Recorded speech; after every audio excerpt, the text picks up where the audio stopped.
What is up, guys, ladies and gentlemen of YouTube? Welcome back to another episode of Victory Gaming Network. So today I'm going to be talking about Beauty and the Beast, the 2017 live-action adaptation of the original animation.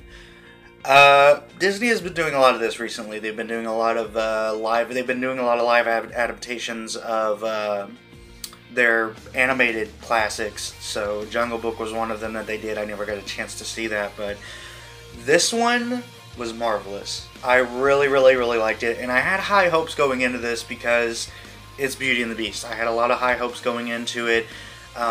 So, was I disappointed? No, not at all. It was really good. Emma Watson, for those of you who don't know the cast, Emma Watson did Belle. Luke Evans did Gaston, and I thought he was just phenomenal. I had a lot of fun.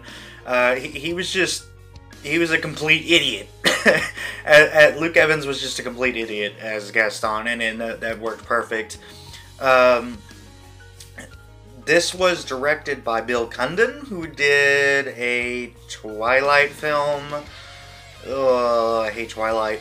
But you can't really hold that against the director too awful much. I mean, Twilight was just a horrible film in general. I mean, it was poorly scripted.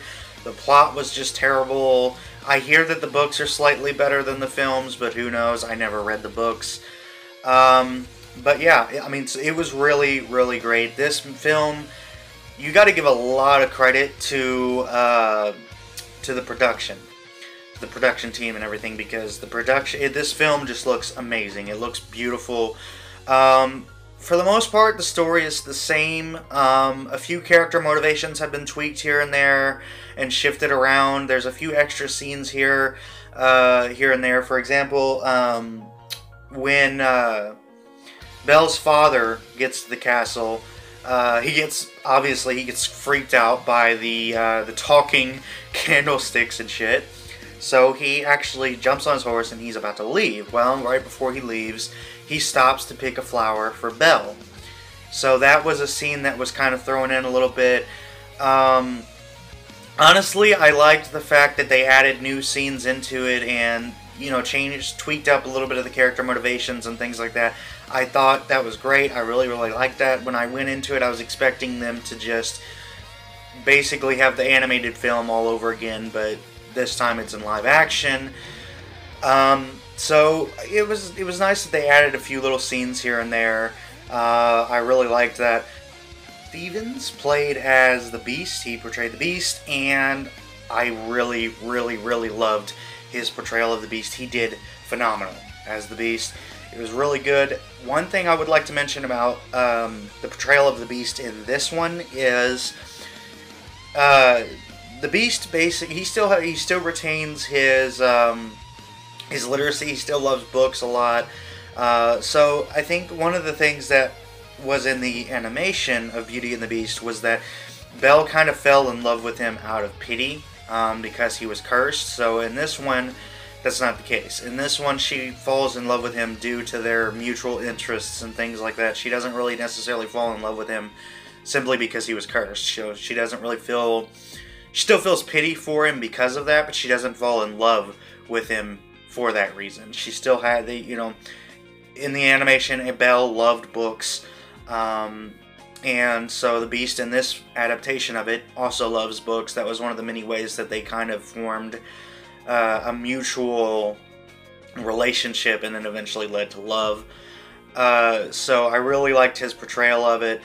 Ian McKellen did Cogsworth, which was really well. Almost everybody in the cast really did a really good job. I mean, it was great. Like I said, the film looks beautiful. There's a lot of CGI in this film, but you never really can tell too awful much because it's really seamless between the live action and the CGI.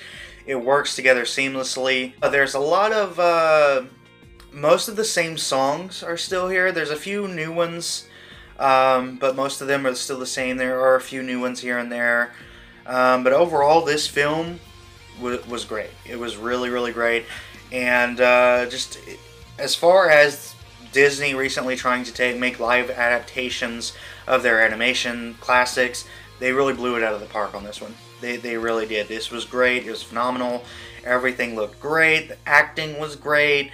The soundtrack and everything was great. You still have a lot of a lot of the same songs that you remember from watching the movie as a child in the live adaptation of this one, and it was really, really great.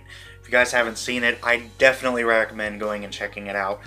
So anyway, that is pretty much it for this episode. I hope you guys enjoyed. If so, be sure to hit the like button, and I will see you guys on the next episode. Until then, take care.